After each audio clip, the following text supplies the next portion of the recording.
This week we're going to learn a little bit about mowers and weed eaters and leaf blowers and basically equipment that you would use to take care of your lawn. So I've got different kinds of mowers I'm going to show you, and we're going to begin with that. One thing I want you to remember when we talked about cars and we checked the oil with the dipstick, mowers work the same way. So every mower is going to have a dipstick. On this push mower, I have one right here that you can see. It has the full dots on it where you can tell where the engine oil needs to be. I've already checked these today, so they're good to go, but you need to do that every time you go to use your mower. So to start this mower, it has what's called a kill switch, and it's this lever right here, and it has to be pushed all the way down in order for the mower to start. So you lock it down, and then you grab your pull string, and it should start within 1 or 2 pulls. So let's see what it does.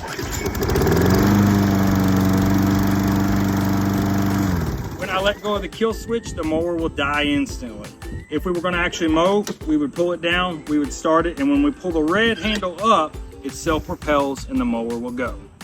That's how you use a push mower. The second type of mower that we're going to talk about is a riding tractor. On this particular mower, it has a brake here on the left side, and it has 2 pedals on the right side. It's called a hydrostatic. So there aren't really gears. One goes forward, the other one goes backwards. So in order to start this mower, if we try to start without pushing the brake, nothing happens. So we push the brake down, and if you look here on the lever, there's a choke symbol right here. We'll want to go ahead and push our throttle all the way up to the choke. And then we're going to pull it back down off the choke, and the engine's ready to run. Now, if for some reason I would be thrown off the tractor, most of them have a kill switch in the seat, just like the push mower does with that lever. So in order to operate this mower, I would start it up, and if I want to go backwards and forwards, I would use the lever on the other side. Okay, third type of mower we're going to look at.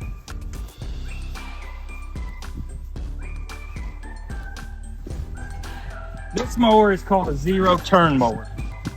It has levers that control each wheel independently.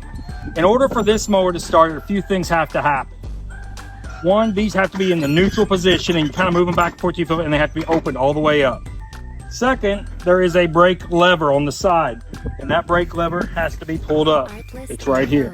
That's down, off, up, on. It has a choke that's a little bit different than the garden tractor. It needs to be pulled up, and my throttle pushed forward, and then simply just turn the key.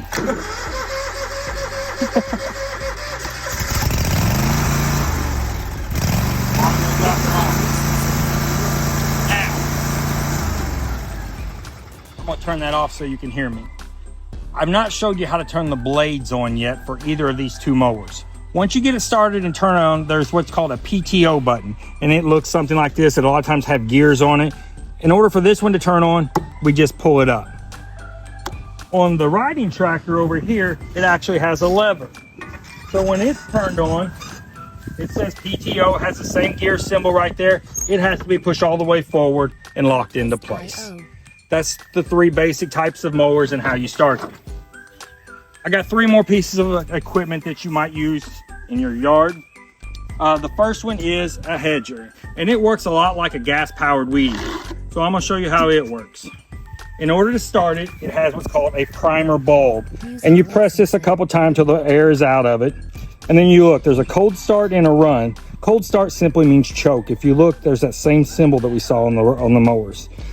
It also has an on and off switch where it says stop, and the other side would be on. So I'm gonna turn it on. We're gonna put it in the cold position and see if this is starting. If it starts, it cranks on the first time, go ahead and move it to the run position. Pull it again. Let the engine warm up for a little bit. Be ready to run. Whenever you're done, turn it off. This does have sharp metal blades, so I'd advise you to keep the cover over them so you don't get cut. Next, leaf blower. Leaf blower works exactly the same. Got a primer bulb. I prime it to get the air out of the lines, get gas to the engine. I have a run, a half choke, and a full choke. So if I go to the full choke, this is my kill switch, make sure it's not on. It kind of fires, so now I'm gonna move it to the half choke. Might go back to the full choke. Okay. And move it to the run position.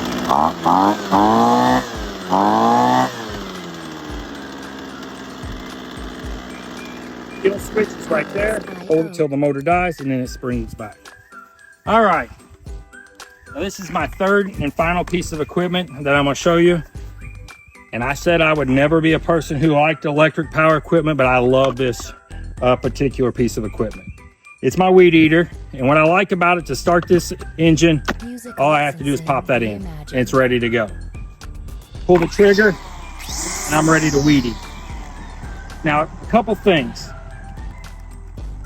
You don't have to walk around and hear the noise, so you don't have the constant humming of the engine, so the hearing protection isn't quite as important. However, it does throw things just like a gas weed eater does. It's really important that you wear your safety glasses anytime you're using your weed eater. And really, anytime you're using any of the equipment that you're not sitting on top of, you need to have it on. And honestly, I would wear it all the time while you're out in the yard. You don't want to have to get something removed from your eyes or even lose an eye. So this is our basic power equipment that you use for lawn maintenance. If you have any questions, feel free to stop by the office and talk to me about any of these. Thanks. Music licensing.